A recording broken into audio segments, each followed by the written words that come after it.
Aspirants, welcome to free job guide Telugu YouTube channel. నేను మీకు already forest beat officer అదేవిధంగా assistant beat officer notification వచ్చినప్పుడు మీకు చెప్పాను. అతి త్వరలో ఫారెస్ట్ సెక్షన్ ఆఫీసర్ కి సంబంధించినటువంటి నోటిఫికేషన్ అనేది కూడా రిలీజ్ అవుతుందని.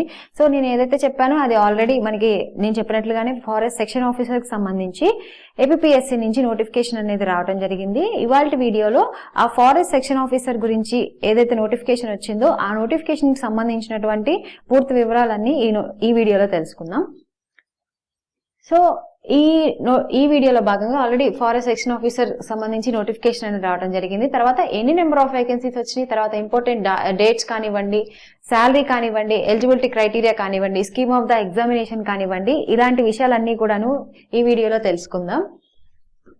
సో మొత్తం టోటల్ గా మనకి ఈ ఫారెస్ట్ సెక్షన్ ఆఫీసర్ కి సంబంధించి 100 పోస్టులు అనేవి వచ్చాయి. ఇందులో క్యారీ ఫార్వర్డ్ పోస్టులకు సంబంధించి 30 పోస్టులు, అదే విధంగా మిగిలిన ఫ్రెష్ పోస్టులకు సంబంధించి 70 పోస్టులు అనేది రిలీజ్ చేయడం జరిగింది అనమాట. టోటల్ గా 100 పోస్టులు. ఈ క్యారీ ఫార్వర్డ్ అయితే ఎవరైతే ఎస్సీ ఎస్టీలు ఉంటారో వాళ్ళకి ఈ క్యారీ ఫార్వర్డ్ పోస్టులు అనేవి చెందుతాయి అనమాట. మిగతా వాళ్ళందరికీ జనరల్ వాళ్ళందరికీ అదేవిధంగా కొత్తగా మిగతా వాళ్ళందరికీ కూడాను ఈ ఫ్రెష్ పోస్టులు అనేవి వర్తిస్తాయి అనమాట. సో ఇకపోతే ఈ ఉద్యోగాలకు సంబంధించి శాలరీ విషయానికి వస్తే వీళ్ళకి 32,670 నుంచి 1,01,970 రూపాయలు అనేది వీరి యొక్క శాలరీ అనేది ఉంటుంది అనమాట. అంటే స్టార్టింగ్ ఇక్కడి నుంచి ఉంటుంది.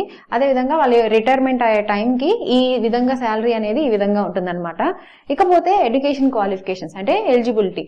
ఈ ఉద్యోగానికి అప్లై చేసుకోవాలంటే ఎటువంటి ఎడ్యుకేషన్ క్వాలిఫికేషన్ కలిగి ఉండాలంటే బ్యాచిలర్ డిగ్రీ అనేది botany or forestry, horticulture, zoology or physics or chemistry or mathematics or statistics or zoology or agriculture as a subject. So మీ ఏదైతే డిగ్రీ చేసి ఉన్నారో ఆ డిగ్రీలో నేను మెన్షన్ చేసినటువంటి సబ్జెక్ట్ ఏ ఒక్క సబ్జెక్ట్ ఉన్నా కానీ వాళ్ళందరూ కూడాను ఈ ఉద్యోగాలకి అప్లై చేసుకోవచ్చు.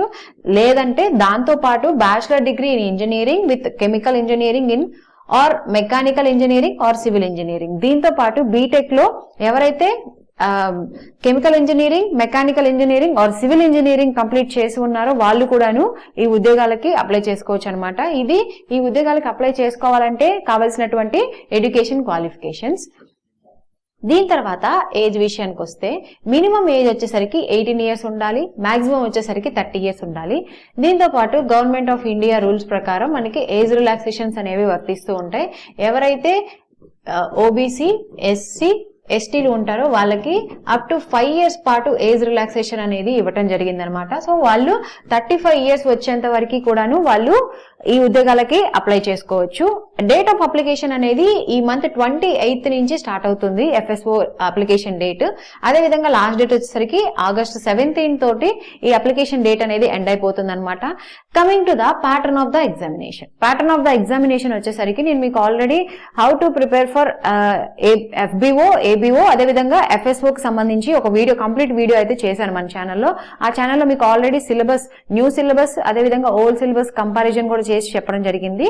సో ఇప్పుడు ప్యాటర్న్ ఆఫ్ ద ఎగ్జామినేషన్ విషయానికి వస్తే రిటర్న్ టెస్ట్ అనేది ఉంటుంది, ప్రిలిమ్స్, మెయిన్స్ అనేది ఉంటుంది అనమాట. ఈ ప్రిలిమ్స్, మెయిన్స్ అనేది ప్రిలిమ్స్ లో మనకి కంప్లీట్లీ ఆబ్జెక్టివ్ మోడల్లో ఉంటుంది. మెయిన్స్ వచ్చేసరికి కొంత పార్ట్ అనేది డిస్క్రిప్టివ్ ఉంటుంది అనమాట. సో ప్రిలిమ్స్ లో వచ్చేసరికి మనకి జిఎస్ కి సంబంధించి సబ్జెక్ట్స్ ఉంటాయి, అదేవిధంగా మ్యాథ్స్ కి సంబంధించినటువంటి ఆబ్జెక్టివ్ టైప్ ఎంసిక్యూస్ అనేవి వస్తాయి అనమాట. ఇక్కడ మెయిన్స్ లోకి వచ్చేసరికి ఇందులో కూడా మనకి ఫారెస్ట్రీ, ఇండియన్ ఫారెస్ట్రీకి సంబంధించి ప్రశ్నలు అనేవి వస్తాయి.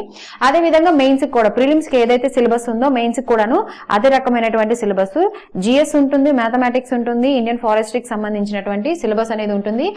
ప్లస్ ఇక్కడ ఇంగ్లీష్ అనేది యాడ్ అవుతుంది అనమాట. ఇంగ్లీషు మనం డిస్క్రిప్టివ్ అనేది ఉంటుంది. డిస్క్రిప్టివ్ మీన్స్ మనకి ఒక ఎస్సే రాయటం కానివ్వండి, ఒక లెటర్ రైటింగ్ కానివ్వండి, పారాగ్రాఫ్ రైటింగ్ కానివ్వండి, ఇలాంటివన్నీ కూడాను ఈ మెయిన్స్ ఎగ్జామ్ లో మనకి క్వాలిఫైయింగ్ నేచర్ కి మాత్రమే ఇంగ్లీష్ టెస్ట్ అనేది కండక్ట్ చేస్తారు. దీంతో పాటు మనకి 2019 నుంచి ఏపీఎస్సీ అనేది ప్యాటర్న్ ఆఫ్ ద ఎగ్జామినేషన్ అనేది కొన్ని పోస్టులకి చేంజ్ చేయడం జరిగింది. సో ఆ చేంజ్ చేసిన వాటిలో కంప్యూటర్ ప్రొఫిషియన్సీ టెస్ట్ అనేది యాడ్ చేయడం జరిగింది అనమాట. సో ఆ 2000 నుంచి ఎప్పుడైతే ఆ ప్యాటర్న్ మారిందో అదే ఇక్కడ దీంతో పాటు ఇక్కడ కూడాను మనకి ఈ ఎగ్జామ్ లో భాగంగా ప్రాసెస్ సెలక్షన్ ప్రాసెస్ లో భాగంగా కంప్యూటర్ ప్రొఫిషియన్సీ టెస్ట్ అనేది కూడాను కండక్ట్ చేస్తారు. ఎవరైతే మెయిన్స్ క్వాలిఫై అవుతారో వాళ్ళకి కంప్యూటర్ ప్రొఫిషియన్సీ టెస్ట్ అనేది కండక్ట్ చేసి వాళ్ళని ఈ ఉద్యోగాలకి ఎంపిక చేయడం జరుగుతుంది. సో ఇది ప్యాటర్న్ ఆఫ్ ద ఎగ్జామినేషన్. అదే విధంగా సెలక్షన్ ప్రాసెస్ అనేది ఈ విధంగా ఉంటుంది.